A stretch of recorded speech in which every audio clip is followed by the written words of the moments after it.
Hey people on YouTube land, Zach Hall back here, and want to bring a Bible review to you. So this is the NET large print Thinline art edition that was given to me by review by Thomas Nelson, to review by Thomas Nelson. And so if you're my regular King James subscribers, I want to actually get your guys' opinion as far as how this is designed. So I would encourage you to stick around because I would love a King James in this edition myself. So I want you guys to check that out. Leave a note in the comments. See if you would buy this in the King James. This is a beautiful Bible in my opinion. But let's get into it. So I'll leave my comments for the NET translation itself towards the end of this video for anyone that does care about what I think about it. But I wanted to review the physical copy of this and show you that Thomas Nelson really did hit a home run with this Bible. This is a beautiful, beautiful layout. So this is the box it comes in. It's a clamshell box. And then on the back here, of course, you have a little bit about this Bible. So you got a little bit about the NET, what it is, the features of this Bible, and then you can kind of see here the print layout and then some of that cover art that will look. There's some endorsements of it, and you can see this one retails for $44.99. There's also the ISBN number for you if you did want to check that out. So we'll go ahead and get this out and take a look at it. My copy is the blue. It just says blue leather soft, so there's no special tag to that. But what I love about this blue, guys, is look how marbled it is. And I don't know if this light's going to do you any justice on this, but you can see there's darker streaks right here, right there, lighter blue in between, darker blue splotch right there. Even the lamb that's on the front is, by the way, guys, check out this lamb. This is what is up. I honestly would want to rebind one of my King James with this on front of it. That is just awesome. It looks like, of course, the lamb representing Christ standing victorious, and it looks like sun rays that are just coming out from behind him. Of course, this is line etched art. And funny enough, my wife, she also does design like this for Christian stuff, Christian companies and small businesses. And so she loves this type of art. She saw this Bible and she's like, "Ooh, I want to see all the pages in it." And so she got a kick out of that. She thought it was really beautiful. And she does stuff like this too. So I really do appreciate that. So it looks really cool. Anyways, on the spine here you have Holy Bible. And then look at this on the spine too. You have the cross outside the gates of Jerusalem with Jesus still on it. And I don't know if this is going to focus. And maybe I can show you on the page, but you can see Mary and John standing out there as well, kind of weeping. Then you have the NET, Thomas Nelson. Comes with two ribbon markers, a gold and a blue, very well done. They match the color scheme of this. Of course, blue ribbon for the blue cover, and then gold ribbon for the gold gilding. So I think that goes really well. The gilding on this one is really good for Thomas Nelson. Sometimes you get a pale gilding for Thomas Nelson Bibles. This one is more of a shiny gold, so it is very well done. And you can see there it has blue head and tail bands. On the back there you just see that marble blue. This is a beautiful blue. This color, they did a great job. Then on the inside they have a kind of a thick paper liner. Glad they didn't do like they normally do with the Kleenex box or the paisley tie type of liner. This is just a solid blue, so I was really happy with that. Presentation page, very well done. Very simple. Okay, and then we'll get into this here. So I think I skipped the copyright page. Here you go.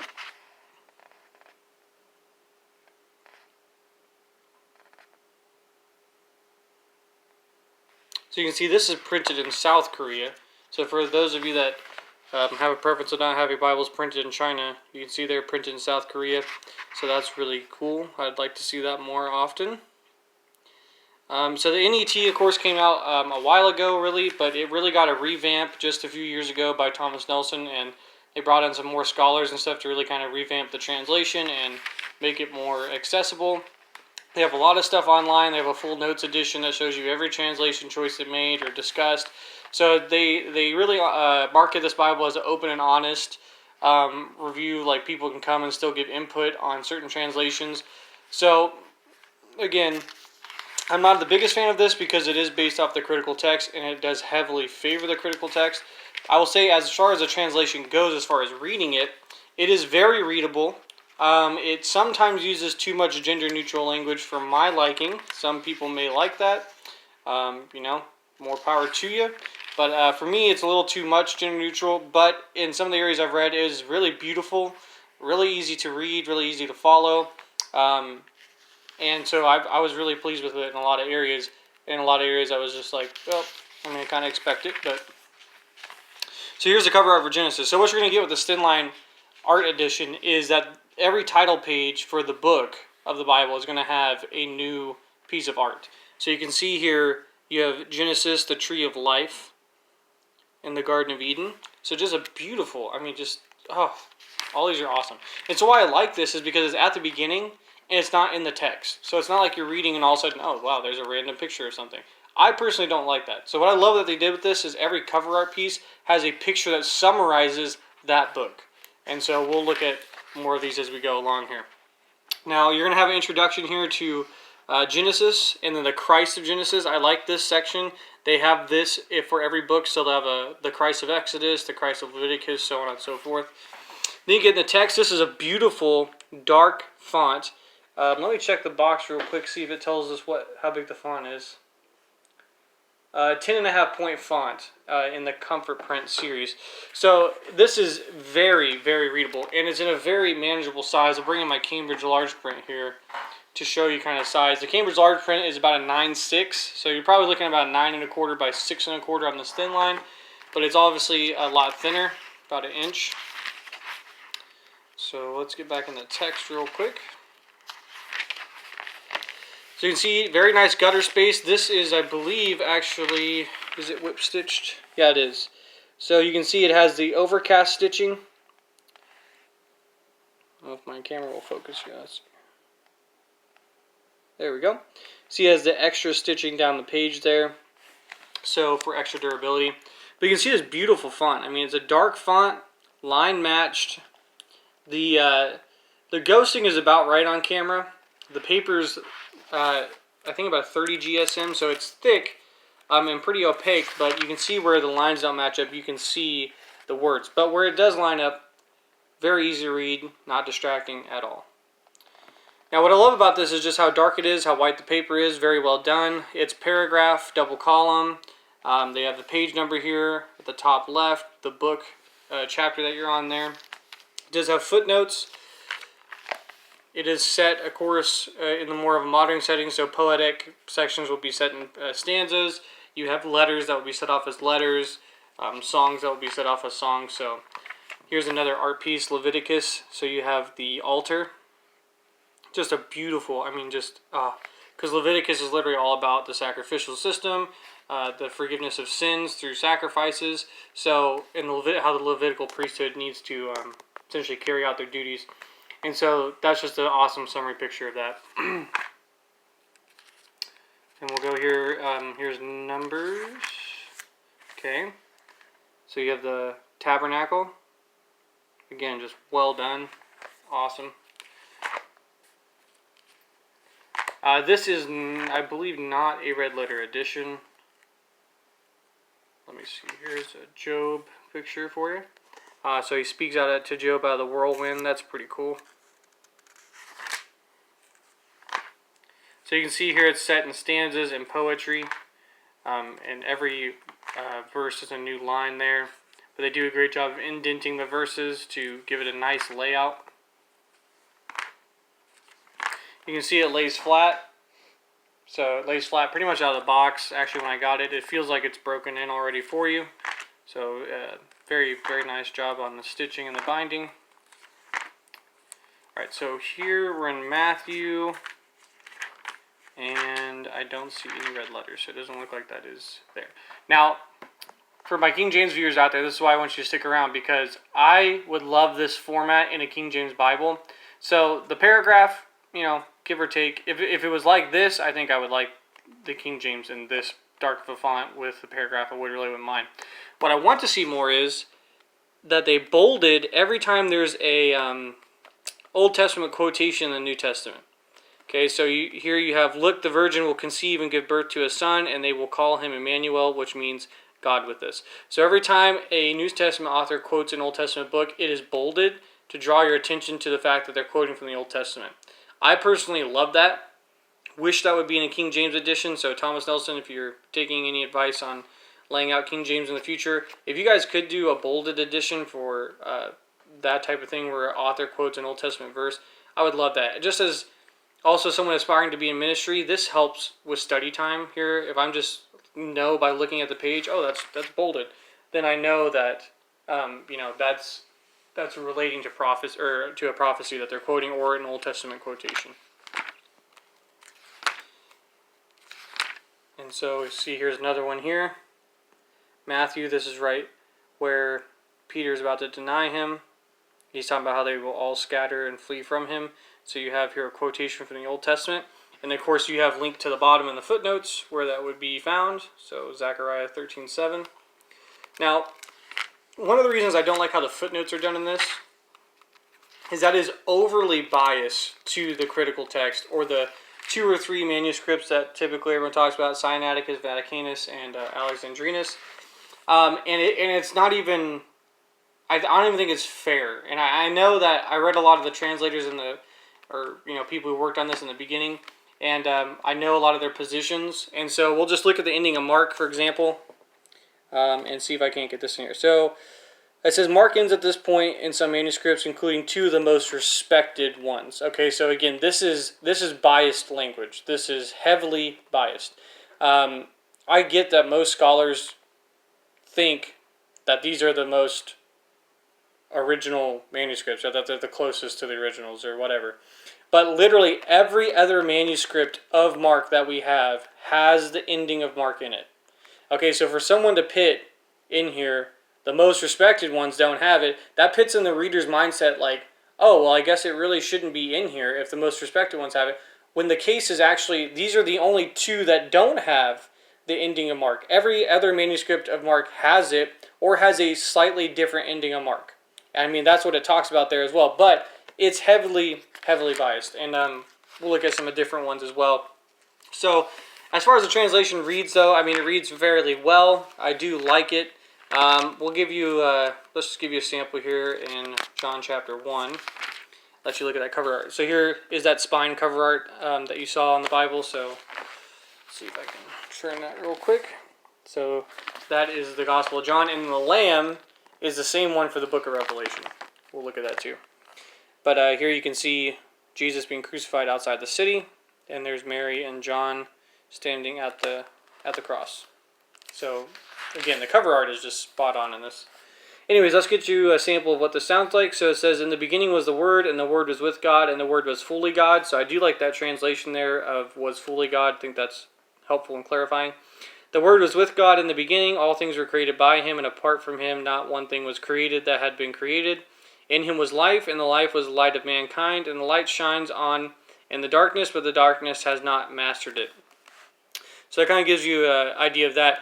There are some parts, though, where this is heavily gender neutral. So instead of man, it'll say people, or instead of mankind, I'll say humankind, or something like that. So this shows up most in 1 Timothy, I think. Well, most. It's just there in 1 Timothy.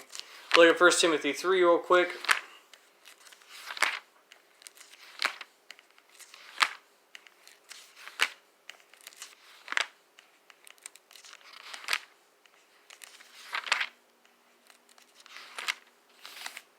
Now, I like the cover art for 1 Timothy. So you got a plowman.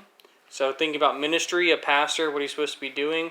So very much the work of a plowman, digging into the Word, okay, planting the seeds. So I really do like the cover art for 1 Timothy. It's really good. But here we'll go to the qualifications for a bishop or an elder or an overseer, however you want to say it. So this says, this saying is trustworthy if someone aspires to the office of overseer.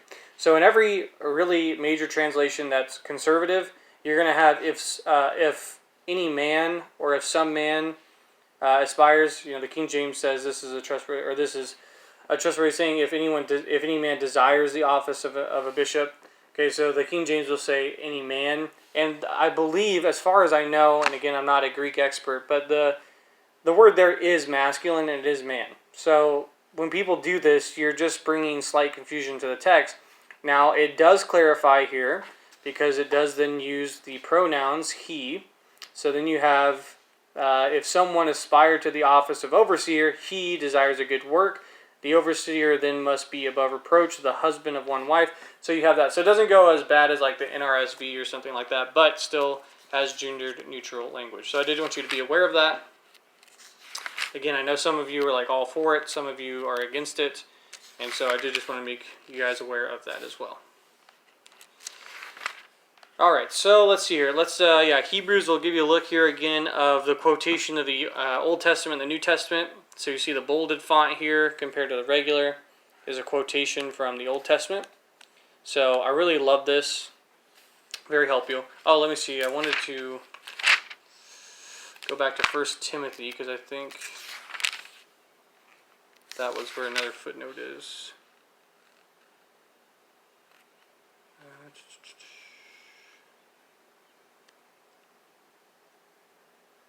Oh, yeah. So here, in 1 Timothy 3:16, normally in the King James, New King James, MEV, so on and so forth, you'll have God was manifest in the flesh, okay, or God was revealed in the flesh. Here they have he was revealed in the flesh. Again, this gives you the same idea that it's not a complete sentence. Everyone kind of knows that issue that's dealt with this. But in the footnotes, it's not even noted that there's an alternative rendering, which just blows my mind, because this reading theos, or God, has a lot more evidence for it than, let's say, something like 1 John 5:7, where I can understand a critical text scholar saying, well, there's no evidence for 1 John 5:7, don't even put a footnote. Okay, whatever. But there's more evidence for 1 Timothy 3:16, God was revealed in the flesh, than there was he was revealed in the flesh, and yet that's silent on that. So again, the textual notes are heavily biased towards the critical text. So it's not even like the New King James where it's technically neutral, they're just giving you the data.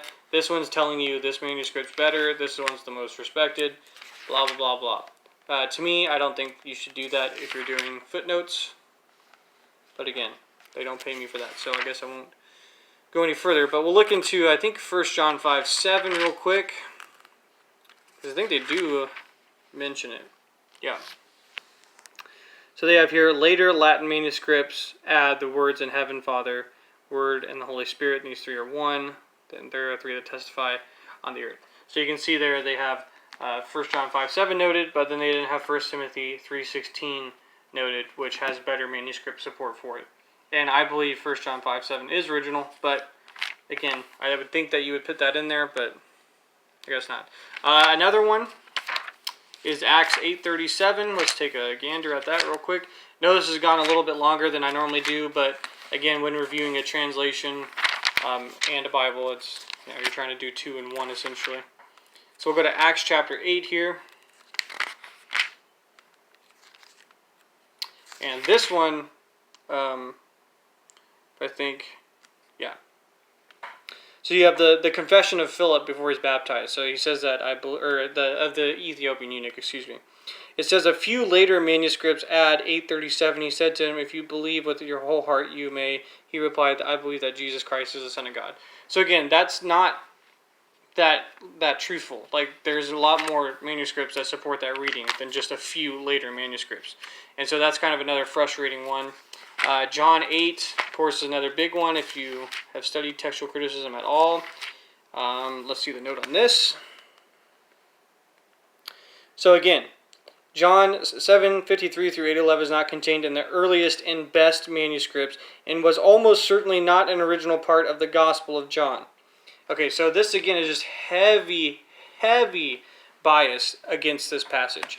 And again, whether your opinion is, it's not original or it is, I don't think footnotes should be doing this. I don't. I think you can make a note of it and say, hey, in some of the earlier manuscripts, it's not contained in this. In some others, it is. So it says one group of manuscripts places it after Luke 21:38. But again, look at the emphasis on this. Earliest and best manuscripts. So again, they're heavily biased towards the critical text.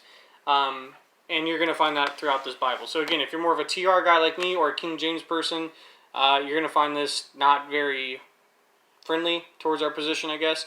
So there's that. But if you are of a critical text opinion, I think you would love the NET, whether you like gender neutral language or not. I think that would be your biggest debate with this.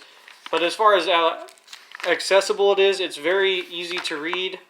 It does sound very well. It does sound biblical. The language in it is actually very well done as far as the stylistic way they did it in English. I'll show you guys real quick. Yes, here's Philippians. So again, like running the race, you're crowned. That Paul talks about that here in Philippians. The runner would be crowned with this in the old Olympic Games.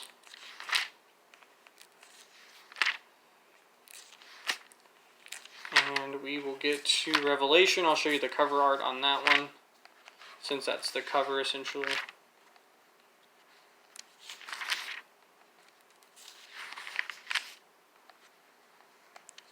Oh, Jude was pretty cool too.